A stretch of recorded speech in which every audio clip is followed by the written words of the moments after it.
उत्तराखंड की अंकिता भंडारी मामले में एक बार फिर से सियासत गरमाने लगी है। अंकिता भंडारी के परिजनों ने सोशल मीडिया पर एक बड़ा खुलासा करते हुए भाजपा के बड़े नेता का नाम लिया है। बता दें कि अंकिता की मां ने सोशल मीडिया पर एक वीडियो अपलोड किया है, जिसमें वह भाजपा के संगठन मंत्री अजय कुमार पर गंभीर आरोप लगा रही हैं। जिसके बाद कांग्रेस प्रदेश अध्यक्ष करण महारा ने प्रेस कॉन्फ्रेंस करते हुए कहा कि राज्य सरकार और भाजपा अब नैतिकता दिखाए और भाजपा के प्रदेश अध्यक्ष महेंद्र भट्ट को खुली चुनौती दी है कि अंकिता हत्याकांड पर बहस करें। राज्य में महिलाएं सुरक्षित नहीं हैं। साथ ही उन्होंने कहा कि राहुल गांधी की न्याय यात्रा उत्तराखंड में बेटी अंकिता को समर्पित की जाएगी, जो कि 4 दिवसीय यात्रा उत्तराखंड के अलग अलग हिस्सों में की जाएगी।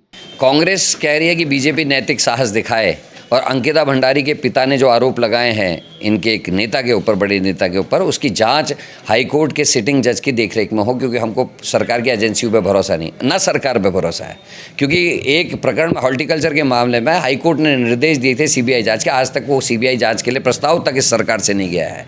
तो ये चिंता का विषय है और हम उसमें कर रहे हैं। 14 तारीख से हम राहुल गांधी जी की जो भारत जोड़ो न्याय यात्रा है उसके समर्थन में उत्तराखंड में अंकिता भंडारी को समर्पित करते हुए अंकिता भंडारी के न्याय की यात्रा निकालेंगे। हर ब्लॉक मुख्यालय में, हर जिला मुख्यालय में, हर विधानसभा में नेताओं के, लोकल नेताओं के नेतृत्व में ये यात्रा निकलेगी और हम न्याय की इस यात्रा को लोगों तक, जन जन तक पहुंचाने का काम करेंगे। और बीजेपी को ये बताना होगा कि मुख्यमंत्री के स्वयं की विधानसभा में एक माइनर का बलात्कार इनका मंडल अध्यक्ष कर रहा था। अंकिता के केस में भी पुलकित आर्यन के मंत्री का बेटा है। हरिद्वार में इनका जो किसान मोर्चे का अध्यक्ष है वो अपराधी पाया गया है।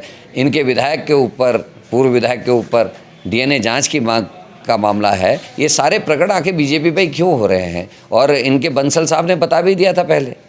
आज मुझे लगता है कि बीजेपी में सचमुच ये बात सच है। बंसल साहब ने कहा था कि साहब ये तो नीड होती है आदमी की, आदमी भगवान तो है नहीं। अजय भट्ट जी को उनको पद से हटाना पड़ा था। संजय सिंह का केस है, संजय सिंह को यहाँ से हटाया गया क्योंकि वो गलत पाए गए थे और संजय सिंह को दूसरा स्टेट दे दिया। ये कौन सी सज़ा है? तो बीजेपी को अपना नैतिक बल देखना चाहिए। और मैं आपके माध्यम से मुख्यमंत्री को और महेंद्र भट्ट को, दोनों को खुली बहस की चुनौती दे रहा हूँ। लॉ एंड ऑर्डर पर, महिला अपराध पर, किसी भी मंच पर खुली बहस मेरे से कर लें, मैं उनसे इसमें बहस के लिए तैयार हूँ। वहीं कांग्रेस की मुख्य प्रवक्ता गरिमा महाराज दसौनी एनसीआरबी की रिपोर्ट का हवाला देते हुए कहती हैं कि राज्य में महिलाएं सुरक्षित नहीं हैं। एनसीआरबी के मुताबिक राज्य में महिलाएं असुरक्षित के आंकड़े बेहद चौंकाने वाले हैं। उन्होंने कहा कि राज्य में भाजपा के बड़े नेता ही महिलाओं का शोषण कर रहे हैं। उन्होंने कहा कि पूरे प्रकरण की उच्च स्तरीय जाँच होनी चाहिए और भाजपा के संगठन मंत्री को अपने पद से इस्तीफा देना चाहिए। ब्यूरो की रिपोर्ट है, ये कोई ऐसी वैसी रिपोर्ट नहीं है। ये केंद्र सरकार का उपक्रम है।